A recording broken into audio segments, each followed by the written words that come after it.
நம்மளோட favourite and நம்மளோட hit design ஆன்லைனில் வந்து இன்றைக்கி அகெயின் ஒரு டிசைனுங்க.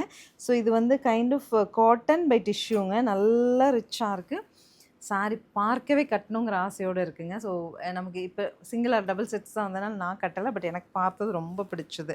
இதனோட பல்லு அண்ட் ப்ளவுஸ் கான்செப்ட் எல்லாங்க ரெகுலர் அவுட்டிங். அதாவது நீங்கள் ஒரு டெம்பிள் விசிட் போகிறீங்க, நம்மளோட இன்லாஸ் வீட்டுக்கு போகிறீங்க, ஒரு கெட் டுகெதர், ஒரு பக்கத்தில் நம்ம ரிலேட்டிவ் ஹவுஸ் எல்லாம் போகிறீங்கலாம் கட்டிட்டு போனால் அவ்வளோ நல்லா இருக்குங்க. ஸோ இது த பேட்டர்ன் எல்லாமே ஆஃபீஸஸ்க்கு அண்ட் டீச்சர்ஸ்க்கு எல்லாமே சூட்டபுளாக இருக்கும். ஜஸ்ட்டு 750 பட்ஜெட்டில் ரொம்ப அழகு சாரீங்க. இதை ஹோஸ்ட் பண்ணுறக்கே நான் ரொம்ப ஹாப்பி. கலர்ஸ் அப்டேட் பண்ணுறேன். பார்த்துட்டு சாரீ வாங்கிட்டு நீங்கள் ஹாப்பி ஆயிருங்க.